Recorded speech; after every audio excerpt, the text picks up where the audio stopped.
കുളിരേകുവാൻ, സർവമാതാക്കളുടെയും മനസ്സുകൾക്ക് കുളിര് പകരാൻ അല്ലാഹു ലോകത്തോട് പറയുകയാണ്, ഒരു രക്ഷിതാവും വിഷമിക്കാൻ ഇടവരരുത്, ഒരു ഉപ്പയും ദുഃഖിക്കാൻ ഇടവരരുത്, ഒരു ഉമ്മയും പ്രയാസപ്പെടാൻ ഇടവരരുത്.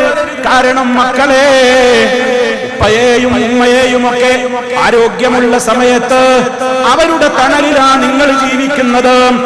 നിങ്ങളന്ന് കുഞ്ഞുങ്ങളാണ്, നിങ്ങളന്ന് പ്രായം കുറഞ്ഞവരാണ്, നിങ്ങളന്ന് ശേഷി കുറഞ്ഞവരാണ്. നിങ്ങൾക്ക് ശേഷി കുറഞ്ഞ, നിങ്ങൾക്ക് വളരെയേറെ ആവശ്യങ്ങളുള്ള ഒരു കാലഘട്ടത്തിൽ നിങ്ങൾക്ക് താങ്ങും തണലുമായി നിന്നവരാണ് നിങ്ങളുടെ മാതാപിതാക്കൾ. ആ മാതാപിതാക്കൾ ഒരു കാലത്ത് നിങ്ങൾക്കുള്ള തണലായിരുന്നുവെങ്കിൽ മക്കളെ, അവരെ നിങ്ങൾക്ക് അവഗണിക്കാൻ തോന്നിപ്പോകുന്ന ഒരു കാലഘട്ടം വരാനുണ്ട്. ഉപയോഗം കഴിഞ്ഞു എന്ന് തോന്നുമ്പോഴാണ് പലതും മൂലയിലേക്ക് മാറ്റിവെക്കൽ. ഉപയോഗിച്ച് തീർന്നു എന്ന് തോന്നുമ്പോഴാണ് പലർക്കും അത് ഒഴിവാക്കാമെന്നൊരു തോന്നൽ വരാറുള്ളത്. അതുകൊണ്ട് റബ്ബ് പറയുകയാണ്, ഉപയോഗിച്ച് പഴകിപ്പോയി, ഇനി ഇതൊരൽപ്പമൊന്ന് മാറ്റിവെക്കേണ്ട ഘട്ടമായി എന്ന് തോന്നുന്ന ഒരു ഘട്ടമാണ് നമ്മുടെ മാതാപിതാക്കൾക്ക് ജരാനിരകൾ ബാധിച്ച് പ്രായാധിക്യത്തിൽ അവർ എത്തുന്ന ഘട്ടം. വിശുദ്ധ ഖുർആൻ കരുണ കാണിക്കാൻ തെരഞ്ഞെടുത്ത ആ പരമപ്രധാനമായ സമയം മറ്റ് സമയങ്ങളിൽ നമ്മൾ അറിയാതെ തന്നെ പറയാതെ തന്നെ ആരോഗ്യമുള്ള മാതാപിതാക്കളെ നമുക്ക് ആവശ്യമുള്ള കാലത്ത്, നമ്മൾ അവരുടെ തണലിൽ കഴിയുന്നൊരു കാലത്ത് അവരെ നിങ്ങൾ പ്രത്യേകം പരിഗണിക്കണേ എന്ന് പറയേണ്ടതില്ലാത്തത്ര മനുഷ്യപ്രകൃതി അതിന്റെ ആ ഒരു ബന്ധങ്ങളെ നിലനിർത്താൻ ശ്രമിക്കുമ്പോൾ അവരെ സംബന്ധിച്ചുള്ള ഉപയോഗങ്ങൾ തന്റെ ജീവിതത്തിൽ ഇനി അവസാനിച്ചു കഴിഞ്ഞു, താൻ എന്തിനും പോന്നവനാണെന്നൊരു തോന്നൽ വരുമ്പോ പ്രിയപ്പെട്ട മക്കളെ, ഉമ്മയുടെ മനസ്സ് വേദനിപ്പിച്ചു പോകരുത്, ഉപ്പയുടെ മനസ്സ് വേദനിപ്പിച്ചു പോകരുത്. അതാണ് വിശുദ്ധ ഗ്രന്ഥം ആഹ്വാനം ചെയ്യുന്നത്.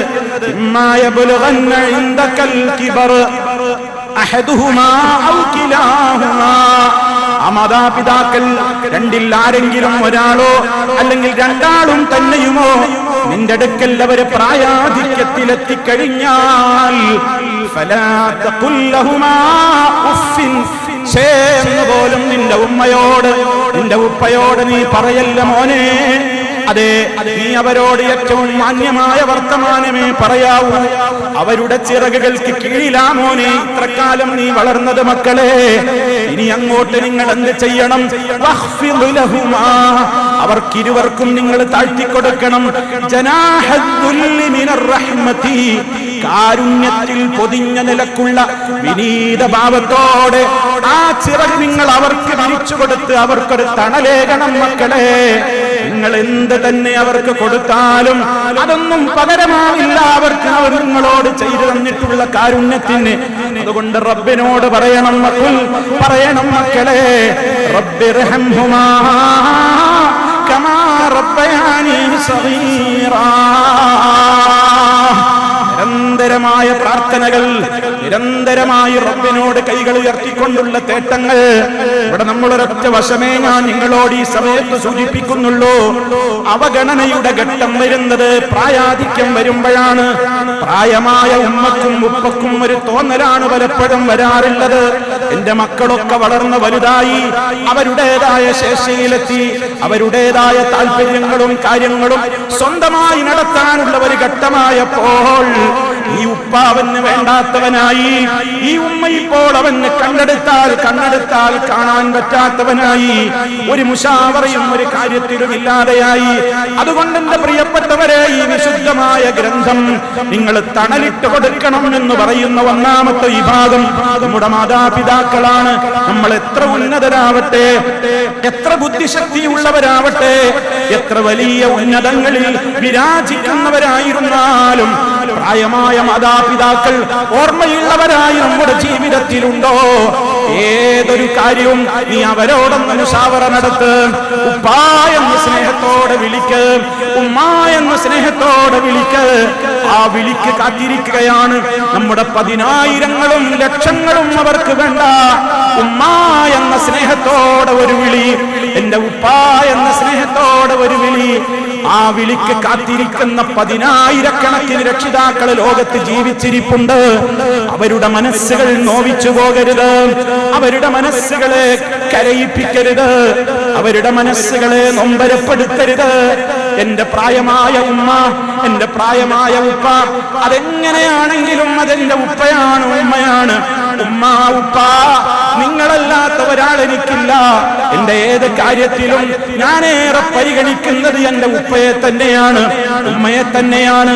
അത് ഞാൻ ഏതൊരു വിഷയത്തിനിറങ്ങുമ്പോഴും എന്റെ കാര്യത്തിലെ ആദ്യത്തെ മുശാവറ അംഗം എന്റെ പ്രിയപ്പെട്ട മാതാപിതാക്കളായിരിക്കുമെന്നൊരു തീരുമാനമെടുത്ത് ഏത് കാര്യത്തിലും നമ്മുടെ മാതാപിതാക്കളോടുള്ള ബന്ധം അങ്ങനെ അവർക്ക് അവഗണന തോന്നിക്കപ്പെടുന്ന, അവരവഗണിക്കപ്പെടുന്നു എന്ന തോന്നൽ അവർക്ക് ധാരാളമായി വരുന്ന, പ്രായമേറെ ചെല്ലുന്ന ഘട്ടങ്ങളിൽ ഏറെ നമ്മൾ അവരോട് കാരുണ്യത്തിന്റെ ചിറക് വിരിച്ച് താഴ്ത്തിക്കൊടുത്ത് തണലാകണേ, എങ്കിലേ നമുക്ക് രക്ഷയുള്ളൂ എന്നാണ് അല്ലാഹു സുബ്ഹാനഹു വ തആല ഓർമ്മപ്പെടുത്തുന്നത്. അതുപോലെ തന്നെയാണ് പ്രിയമുള്ളവരെ, ലോകത്ത് ഒരു മനുഷ്യൻ ഏറ്റവും കൂടുതൽ സന്തോഷത്തോടെ കടന്നു വരുന്ന ഒരു മേഖലയാണ് ദാമ്പത്യ ബന്ധം. അവിടെ ഭാര്യ എന്നും ഭർത്താവെന്നും മലയാളത്തിൽ മൊഴിമാറ്റം നടത്തപ്പെടുന്നു എങ്കിലും അസ്വാജ് അതല്ലെങ്കിൽ സൗജ് എന്ന് വിശുദ്ധ ഖുർആൻ പറഞ്ഞ ആ ഇണകളുടെ ജീവിതത്തിൽ ഒരാളുടെ ജീവിതം മറ്റൊരാൾക്ക് തണലാവണം, മറ്റേ ആളുടെ ജീവിതം ഇയാൾക്കും തണലാവണം. അതിനെന്ത് വേണം? വിശുദ്ധ ഖുർആൻ പറഞ്ഞിടത്ത് നമ്മൾ കൃത്യമായി ആലോചിക്കേണ്ടതുണ്ട്. ഇന്ന് എല്ലാ രംഗങ്ങളിലും പലപ്പോഴും എനിക്ക് കിട്ടേണ്ട അവകാശങ്ങളിൽ കമ്മി വന്നാൽ ഞാൻ വല്ലാതെ വെപ്രാളപ്പെടുന്നു, എനിക്ക് കിട്ടേണ്ടത് കിട്ടിയില്ലെന്ന് ഞാൻ പരാതിപ്പെടുന്നു, എന്നോടുള്ള കടമ നിർവഹിക്കപ്പെട്ടില്ല എന്ന് ഞാൻ വേവലാതിപ്പെടുന്നു. വാസ്തവത്തിൽ പ്രിയമുള്ളവരെ, ഓരോ മേഖലയിലും എല്ലാ വ്യക്തികളും ആലോചിക്കേണ്ടുന്ന പരമപ്രധാനമായ ഒരു കാര്യമുണ്ട്. അല്ലാഹു സുബ്ഹാനഹു വ തആല നമ്മോട് മറ്റുള്ളവർക്കുള്ള കടമകൾ മാത്രമല്ല പഠിപ്പിച്ചിട്ടുള്ളത്, നമുക്ക് മറ്റുള്ളവരോടുള്ള കടമകളും പഠിപ്പിച്ചിട്ടുണ്ടെന്ന് ഓർക്കണം. ഭാര്യക്ക് ഭർത്താവിനോട്, ഭർത്താവിന് ഭാര്യയോട് വലഹുന്ന മിസ്ലുല്ലദീ അലൈഹിന്ന ബിൽ മഅറൂഫ്.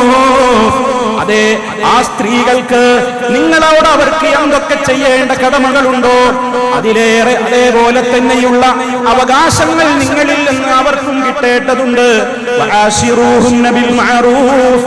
വളരെ നല്ല നിലയ്ക്ക് നിങ്ങൾ അവരോട് വർത്തിക്കാവൂ എന്ന് ഭർത്താക്കന്മാരോടും പറഞ്ഞു, ഭാര്യമാരോടും പറഞ്ഞു.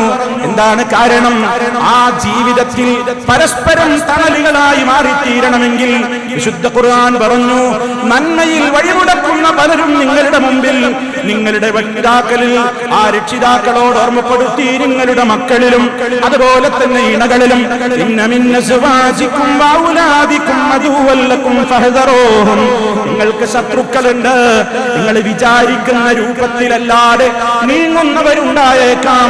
എന്നാലും നിങ്ങൾ ജീവിതത്തിൽ പല ഘട്ടങ്ങളിലും അവരെയും യഥാർത്ഥമായ നിങ്ങളുടെ ആ പ്രമാണബദ്ധമായ ജീവിതത്തിലേക്ക് മടക്കിക്കൊണ്ടുവരേണ്ടുന്ന ആവശ്യാർത്ഥം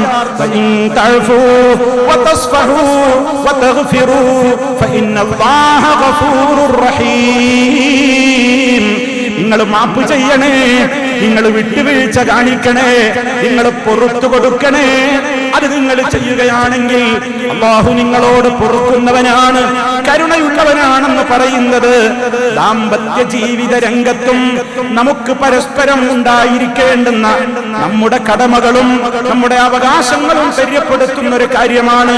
തണലാവാൻ ഏറ്റവും അനിവാര്യമായ കാര്യം സംശയരോഗമില്ലാതിരിക്കലാണ്, പരസ്പര വിശ്വാസമാണ്. പ്രിയമുള്ളവരെ, ദാമ്പത്യ ജീവിതത്തിന്റെ അടിത്തറ. വിശ്വാസം തകർന്നു കഴിഞ്ഞാൽ ആ വീട്ടിൽ പിന്നെ നരകമാണ്. പൂർണ്ണമായി വിശ്വസിച്ചു കഴിഞ്ഞാലോ സമാധാനമുള്ള ജീവിതമാണ്. അതുകൊണ്ട് ആ രംഗത്തും പരസ്പരം ഒരാശ്വാസമായി തീരാൻ, ലിതസ്കുനൂ ഇലൈഹാ, നിങ്ങൾ അവളിലേക്ക് ആശ്വാസം കണ്ടെത്താൻ, പരസ്പരം അങ്ങോട്ടും ഇങ്ങോട്ടും മറന്നും പൊറുത്തും കൊണ്ടും കൊടുത്തും ജീവിക്കാൻ. കുന്ന ലിബാസുൽ ലക്കും വഅൻതും ലിബാസുൽ ലഹുന്ന.